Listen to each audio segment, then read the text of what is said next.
Good morning. A fox fell into a well, and though it was not very deep, he found that he was not able to get out again. After he had been in the well for a long time, a thirsty goat came by. The goat thought that the fox had gone down to drink, and so the goat asked if the water was good. The finest in the whole country, said the crafty fox. Jump in and try it. There is more than enough for both of us. The thirsty goat immediately jumped in and started to drink.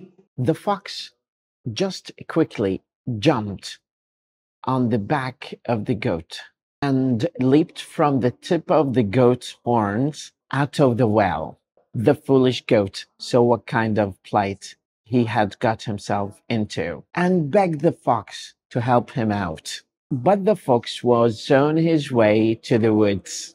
The fox said, "If you had so much sense as you have beard, my old fellow," and he said that as he ran, "you would have been more cautious about finding a way to get out again before you jumped in." The moral lesson of the story: look before you leap.